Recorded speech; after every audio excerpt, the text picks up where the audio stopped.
Hey everyone, and welcome back to Unlimited English Dialogues.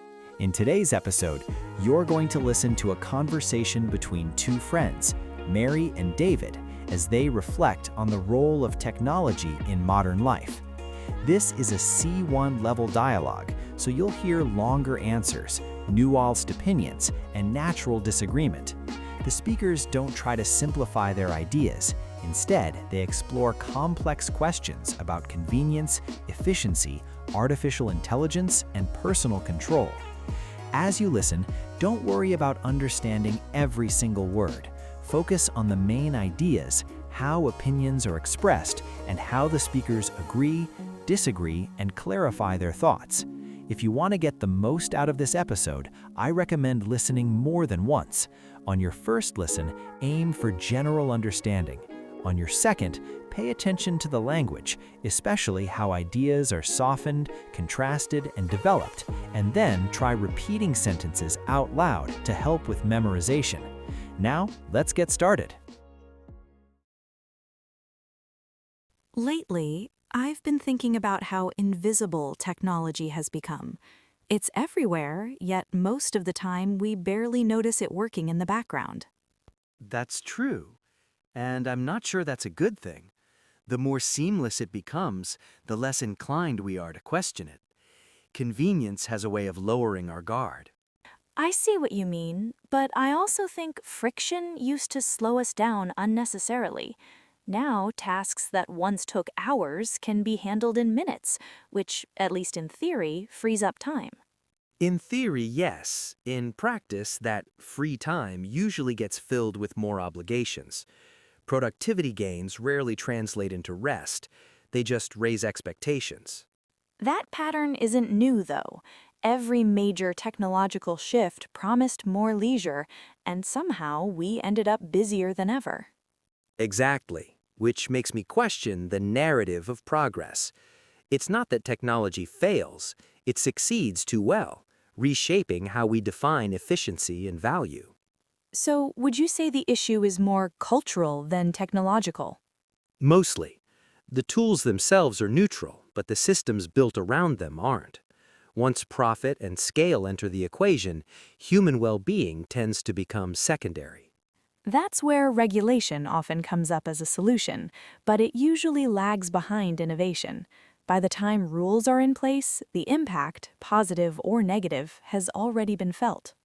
And even when regulations exist, enforcing them globally is another challenge. Technology doesn't respect borders, but laws do, which puts individuals in an awkward position. We're expected to make responsible choices, yet we rarely have full information or meaningful alternatives. Exactly. Take data privacy, for instance. We technically have choices, but opting out often means excluding yourself from modern life altogether. I've noticed that contradiction in myself. I care about privacy, but I still accept terms and conditions without reading them. At some point, resistance becomes exhausting. And that exhaustion matters. When people feel overwhelmed, they disengage, and that's when meaningful oversight disappears. Do you think awareness campaigns actually help, or do they just make people feel guilty without changing behavior? Probably both. Awareness is necessary, but it's not sufficient. Without structural changes, responsibility is unfairly shifted onto individuals. That might explain why artificial intelligence makes so many people uneasy. It feels fundamentally different from previous technologies. It does, because AI doesn't just execute tasks, it interprets, predicts, and decides. That crosses a psychological threshold. What made that especially clear to me was something I saw at work. A colleague started using an AI tool to write reports, just as an experiment. Within weeks, it stopped being optional. It became the standard. That's exactly how these shifts happen, quietly. At first, it's a choice. Then suddenly, opting out feels unprofessional, even irresponsible. No one explicitly says you have to use this, but the pressure is implicit. Deadlines get shorter, expectations rise, and the baseline quietly moves. Which raises an ethical question. If efficiency becomes mandatory, do we still have a choice? Or are we simply adapting to a system that no longer accounts for human limits? That's where I struggle. I genuinely appreciate how helpful these tools can be, but I'm uneasy with how quickly they redefine competence. Competence used to include judgment, context, even restraint. Now it's increasingly measured by output. And output is easy to quantify. Everything else isn't. Exactly. Qualities like creativity, empathy, or long-term thinking don't fit neatly into metrics. I sometimes wonder how this affects education. Students now have instant access to answers, but not necessarily to understanding.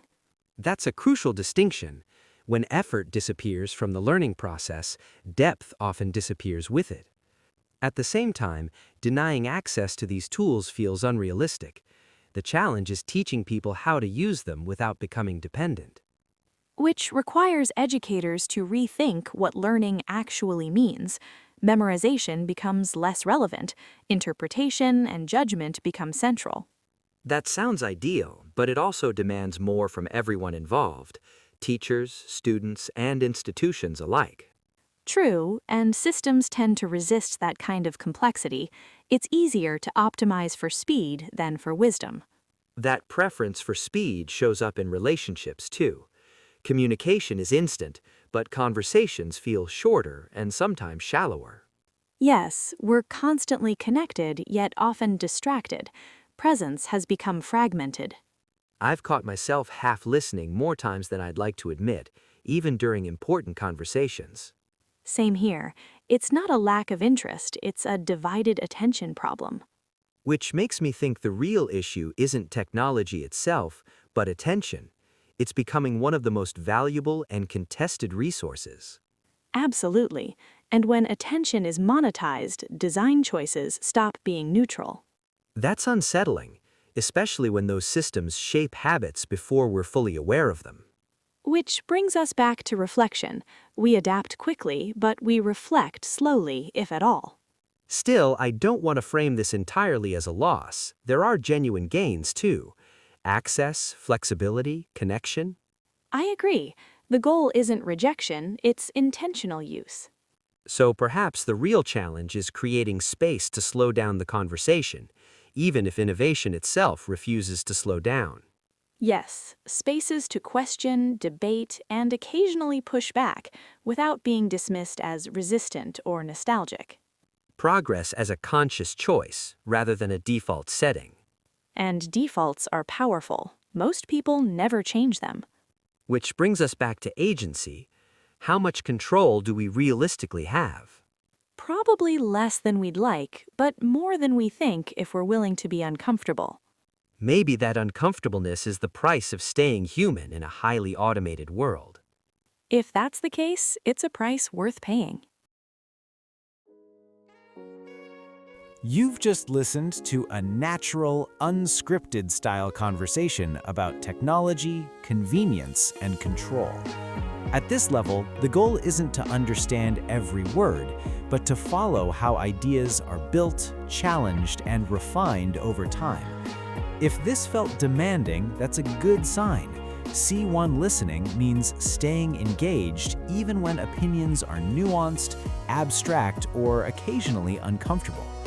I encourage you to listen again and notice how Mary and David soften disagreement, clarify their positions, and return to key ideas using different language. Try repeating a few sentences aloud or summarizing the conversation in your own words. If this episode helped you, leave a like, share it with another advanced learner, and subscribe for more real-life English conversations. Thanks for listening, and I'll see you in the next episode.